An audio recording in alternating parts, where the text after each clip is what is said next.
लोगों ने तो मुझे घर का रसोइया बनाकर रख दिया। लता ने स्नातक होते हुए भी उसकी मम्मी हमेशा कहती, लता तुमको खाना बनाना भी सीख लेना चाहिए, अगले साल तक तुम्हारी शादी कर देंगे, ससुराल में खाना तो बनाना ही पड़ेगा और हर लड़की को खाना बनाना आना भी चाहिए। लता हंसकर टाल देती, छोड़ो मम्मी, आजकल तो खाना बनाने के लिए काफी लोग मेड रख लेते हैं, काहे को परेशान होती रहती हो, जो होगा देखा जाएगा। लेकिन माँ के बार बार कहने पर उसने रसोई के काम में रुचि लेना शुरू कर दिया और कभी कभी यूट्यूब पर देखकर नई नई रेसिपी बनाने की कोशिश करने लगी। अगले साल किसी रिश्तेदार ने लता के लिए रिश्ता सुलझाया। मम्मी पापा को भी पसंद आ गया और लता को भी। सबकी सहमति से अनिल के साथ लता की शादी हो गई। ससुराल का परिवार बड़ा था। अनिल के अलावा घर में सास ससुर, 2 देवर, 2 ननद और दादी सास थी। मायके में तो 2 बहनें और 1 बड़ा भाई। मम्मी पापा, बस इतने ही परिवार था। मम्मी को एक बार लगा भी इतने बड़े परिवार में इतना काम होगा, लता नहीं कर पाएगी क्योंकि उसे तो घर का काम करने की आदत नहीं है। लेकिन जब बिचौलिया ने तसल्ली दी कि वह परिवार बहुत अच्छा है, सभी लोग बहुत सहयोगी और संस्कारवान हैं, अपनी बेटी को कोई तकलीफ नहीं होगी, तो वे सब मान गए। शादी के बाद कुछ दिन तो सास ने लता को काम नहीं करने दिया, फिर धीरे धीरे उसे घर के सब काम सिखाने लगी। उसने घर में सब्जी किस तरह की पसंद की जाती है, नमक, मिर्ची, तेल, मसाले आदि का प्रयोग किस प्रकार करना है, यह सब कुछ उसे अच्छे से समझाने लगी। ससुराल के स्वभाव सभी का अच्छा था। सास भी उसे सब कुछ प्यार से समझाती थी और दोनों ननद और देवर भी भाभी भाभी कहते नहीं थकते थे क्योंकि वह घर की बड़ी बहू थी। घर में साफ सफाई, बर्तन, कपड़े धोने के लिए काम वाली लगी हुई थी, लेकिन खाना खुद ही बनाना चाहता था। सास का कहना था कि हमें खाना खुद ही बनाना चाहिए क्योंकि हम अपने परिवार के सदस्यों के लिए जब खाना बनाते हैं तो बहुत प्रेम से बनाते हैं, अच्छे भाव से बनाते हैं, जबकि काम वाली तो अपने तनाव, परेशानियों के भाव के साथ खाना बनाती है, जिससे हमें नुकसान हो सकता है। हमारी मानसिक स्थिति पर भी उसका असर पड़ता है। पहले खाना बनाने का काम सारा सास ही करती थी, पर अब धीरे धीरे उन्होंने खाना बनाने का काम लता के ऊपर डालना शुरू कर दिया। सास सवेरे का नाश्ता बनाकर रसोई से बाहर निकल जाती। दोपहर तथा रात का पूरा खाना बनाना लता की ही जिम्मेदारी हो गई थी। लता भी परिवार के सदस्यों को खुश रखने का ख्याल से खुशी खुशी काम करने लगी। दोनों नंदे तो अभी पढ़ाई में व्यस्त थी, इसलिए वे तो रसोई में के काम में जरा भी मदद नहीं करती थी। भाभी, आज तो मौसम बड़ा अच्छा ठंडा है और बारिश भी हो रही है, पकोड़े खाने का मन हो रहा है, चलो ना पकोड़े बनाकर खिलाओ। आपके हाथों के पकोड़े तो वैसे भी अभी तक हमने नहीं खाए, बड़ा देवर बोला।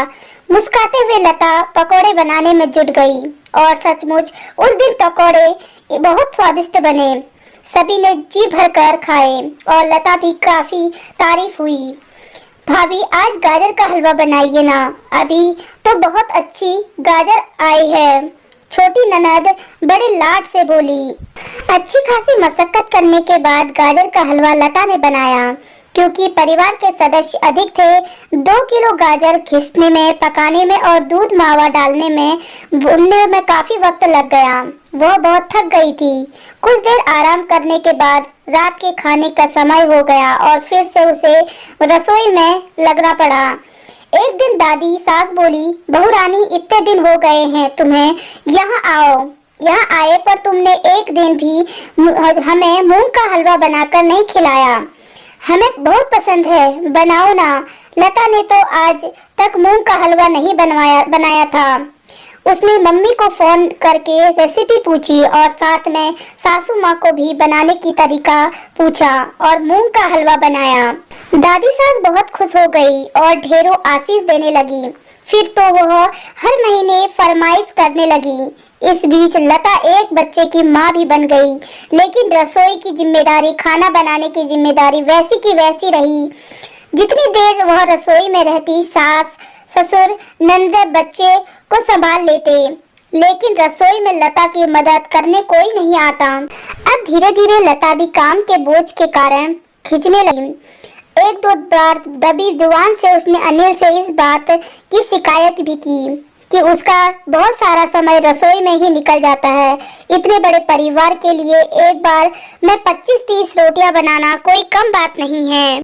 साथ में दाल चावल सब्जी यह सब 2 वक्त करना पड़ता है। आखिर वह भी इंसान है, थक जाती है, कोई मदद के लिए आगे नहीं आता है। यह सब कब तक चलेगा? जब यह बात अनिल ने अपनी माँ से कही तो थोड़ी नाराजगी से बोली, सारा काम तो काम वाली बाई करती है और सवेरे का नाश्ता तो पूरा मैं बनाती हूँ। मैं केवल दिन भर में 2 वक्त का खाना बनाना होता है और क्या काम होता है घर में, इससे इतना भी नहीं हो सकता तो बहू लाने का क्या फायदा हुआ? कहने को तो 2 वक्त का खाना बनाने की बात थी, लेकिन तो इसमें तैयारी कितनी करनी पड़ती है। सब्जियां काटना, मसाले काटना, पीसना, भुनना, इन सब में कितना वक्त लग जाता है। और फिर रोटियां बनाने में भी तो कम से कम आधा पौना घंटा लग जाता है।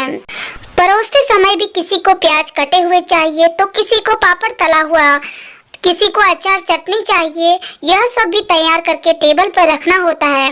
एक दिन अनिल ने लता से कहा, आज रात को हम लोग खाना खाने बाहर चलेंगे, तुम्हें भी आराम मिल जाएगा और कुछ बदलाव भी हो जाएगा। लता बहुत खुश हो गई जब उसने सासू माँ से यह बात कही तो वे बोली, खाना खाने बाहर जाना है तो जाओ, लेकिन हम सबके लिए खाना बना कर जाना। लता हैरान रह गई, अगर सबके लिए खाना बना कर जाना है तो फिर वह अपने लिए भी बना लेगी, बाहर जाने की क्या जरूरत है। उसका सारा उत्साह ठंडा पड़ गया और मन मारकर वह खाना बनाने में जुट गई।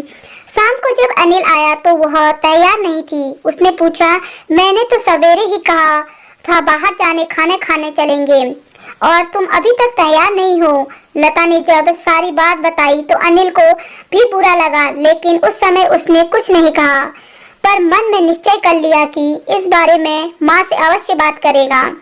उस दिन लता ने पूरे शरीर में दर्द हो रहा था और हल्का सा बुखार भी महसूस हो रहा था। वह दोपहर का खाना बनाने रसोई में नहीं आई तो सास ने जाकर पूछा, क्या बात है, आज खाना नहीं बनेगा?